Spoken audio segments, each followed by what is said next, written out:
What's up, guys? We are back with another review, jumping into a brand new line from a company that is historically not known for making action figures, but I am no less excited for where this could go. We are taking a look at the Frazetta Girls line, the Frazetta Icon Collectibles Darkwolf from Fire and Ice. I love this movie. I loved it as a kid. I love Frank Frazetta artwork. I love Ralph Bakshi animation. So there's a lot here that just speaks to me. And this guy has seemed ripe for the picking as far as action figures go for just the longest time. Pretty much anything Frazetta could make a really fun figure. And I'm very excited to see where we go. Now, this guy comes in a kind of a deluxe style package. So you've got a shot of Frazetta artwork on the front of kind of the major players from Fire and Ice. You've got one product shot on the spine. The back of the box gives you kind of a write-up, a rundown of what he comes with, as well as a spread of his accessories. You can pop this open. It does have a flap, and you've got a shot on the inside, and then you've got your figure there in the window of Darkwolf. So yeah, let's do it. Let's pull him out and take a look.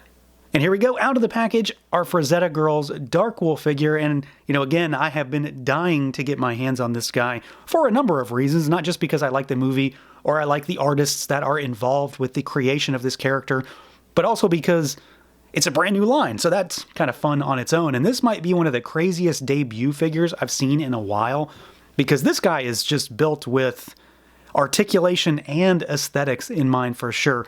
Not only does this figure look like it jumped right out of, well, the screen, but also Frazetta's artwork, it moves so well. So let's see what he can do, see how he moves around. We've got a head that, this is probably the area where he's going to be the most limited, and I'm sure you understand why, because he has this big, you know, headdress. He can look down really good.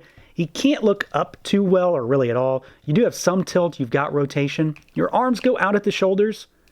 They swivel. We've got a single jointed elbow, which sounds problematic at first, but look at that. The range is just stellar right there. That's your swivel point also. No bicep swivel, it's an elbow swivel. You've got hinges, you've got rotation at the wrist. Really nice ball peg torso here. So he's got the diaphragm cut. He goes backwards, and you're gonna get this crazy gap if you go too far. But if you go forward, I mean, that's great. That's full crunch. Tilt side to side, it's also your rotation point. Legs go out pretty far. They kick forward a decent bit. Of course, he does have this waist piece, which does get in the way. It is removable if you want to have him butt naked, so he's going to have a little bit more range.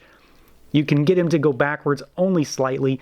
You got a twist up there. Single jointed knees get you 90. They're also a swivel point. There's no boot cut on this guy. You do have rocker, and you've got hinges down at those ankles though. And in general, this figure moves incredibly smoothly. I had no issues with stuck joints. Everything feels tight, but not too tight in the way that you feel like you're gonna have to heat him up. I didn't have to heat anything. He just moved really well out of the box. And the range on just about everything here, despite of course the fact that it's single joints, which in general doesn't necessarily bother me, the range is really well done, specifically at those elbows and then of course at that torso. Now, as far as the overall look and feel, I'll go out on a limb here and say this thing is damn near perfect. I think visually, they absolutely nailed it from pretty much top to bottom. The big thing for me is just how close to the source material this is. This looks like Darkwolf. It very much is obvious. There's no guesswork here. This is literally that figure pulled out of the screen into plastic, and I'll stand by that. I think he looks so close to the animation, to of course to Frazetta's artwork. And it's just tremendously well done. I like the sizing, I like the proportions, I like the way he feels in hand. Everything about this figure just seems like something that did not come from a company that just started making toys. So that says a lot. I know there are some veterans that are behind this figure, but there's still a lot of new here when it comes to making this figure and making this thing work. And I'm very happy with him. The colors look great. Sculpt work is great. Tons of musculature, tons of striations and vascularity all over this figure. He's got his very iconic sort of chocolatey tan skin. This dude was super tan. He does have fully removable armor, so you can take this all apart. If you want him, he's naked under there though, so I'm not sure what the need for that is, but you can. The one area that I don't necessarily like about the figure, and it is the most minor of things, is the boot down here. You can see because this is a sleeve over top of the leg. You can see the skin through that, which I don't particularly like, but that's only in certain poses. So not the biggest deal. There is decent paint and sculpt work all over this stuff. There's a lot of dry brushing on the armor to bring it out, so it's black with a little bit of gray over top. You've got all this pitting and sort of wear on the armor. The belt does have that texture to make it look leather also. And just in general, the sizing, the proportion, again, the way he feels in hand, it all feels like something that comes from a more seasoned company making figures, which I think is far and away the more pivotal thing that I can say here, is that this does not feel like a first figure. It really feels like something that has had a lot more in line, so more figures, and this is something farther down the future or something. So if this is the base level, if this is where we're starting, I think it's quite obvious that things are going to get better and cooler and maybe a little bit more intricately engineered, more paint apps, all kinds of crazy stuff. I think the sky's the limit after seeing this guy. And then the big thing, the really big aspect of this figure that I think was truly nailed, is the head sculpt. It's all down to this expression that comes through both the face, what's underneath the mask, and of course the headdress, because that headdress does have a little bit of a scowl on it, and it encompasses the majority of his face. There's more of that dry brushing all over it, and it's just a very iconic look that does come through very nicely here in plastic. I'm really happy with the paintwork. There's a little bit of subtle shading on the face. You've got some little shading on the lips. The eyes are a very, very focal point for this figure because they are such a different color than everything else, so you're instantly drawn to that sort of yellow on black. But it's so well done.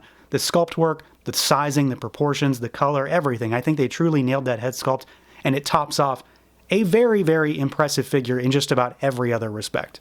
For some size comparisons, we've got to do other lines, right? Because there's nothing else to compare him to within his own line. So we've got a Marvel Legends here on the left, we've got Morg, and then we've got a Mythic Legions. This is the Valiant Knight here on the right, which I think is obviously the best comparison because this guy is Mythic Legions size. So he is going to fit in with Legions perfectly. The aesthetic is obviously not exactly the same, but he's going to be able to be mixed into that set of figures incredibly well.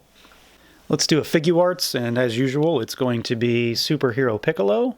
Let's do a smaller figure. Here is Space Usagi. And then let's do an Ultimates figure. Something recent. Here is Space Cadet Raph from Super 7. So he is, 7-inch scale. Again, if you're familiar with Legions at all, you know exactly what to expect. He's going to fit into that kind of stuff really well. Going to fit in with NECA stuff pretty well also. And then will, of course, be a little bit taller than average when it comes to your normal Hasbro-style figures. Now, as far as accessories goes, we got a pretty solid spread here. And to start with, we do get some extra faces, well, lower faces, I should say. So this is kind of a very import style of head swap, face swap, where the actual face itself comes out of the mask, and then you just pop these little inserts in. So you get the stoic one on him in the box. You get a screaming head sculpt, or face sculpt, rather, mouth sculpt. And then you also get a little gritting of the teeth. So you got kind of 3 expressions to use in conjunction with that headdress. Now, he does also come with a decent smattering of hands.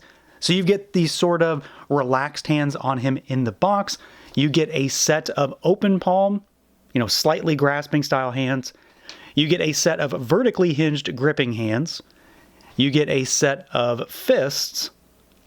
And then you also get a singular right arrow bow holding finger, because he does include a bow and arrow. And then he has a few weapons. So he's got his signature axe here, which is likely going to be the weapon I always use for him. I really like this. It's big. It's got some pitting. It's got some wear and tear. It's got multiple paint apps on it. The metallic on that blade actually does look really nice and shines quite well. And then he includes his very standard bow. And of course, this is what you're going to use that extra hand for. So this is just a pretty simple bow. And then you do get 3 arrows, actually, which seems kind of excessive. I'm not sure why I need 3 of these. I'm admittedly not a big bow and arrow fan when it comes to figures, just because I find it incredibly cumbersome. But he does hold this pretty well. And a lot of that is due to how deep these elbows are cut to allow him to actually hold these things. So he does have a pretty solid spread. I really like the way the faces work. It's really easy. Just pop them in and out. And then he's got a good set of hands and some solid weapons. So yeah, overall, I think it's pretty obvious at this point. I think they absolutely killed it with this. There is so much with this figure that was done right out of the gate. And that alone says a lot for me in particular. This does not feel, again, for the 50th time, this doesn't feel like a first figure. This doesn't feel like the beginning of a line. This feels like something that has been honed over years. And while I do know that there are some veteran toy guys that are at the helm here, this is still uncharted territory. And I think that says a lot more than just it moves well or it's sculpted well. This does not feel like a first figure. I think they really did a solid job. I love the way he looks. I love the way it moves, though. And I love the accessories. but there's so much that was done right here that I'm so much more excited about where this line can go. So that's going to do it for this look at the Frazetta Girls Darkwolf. Let me know what you guys think. Feel free to like, comment, subscribe, and share, and until next time.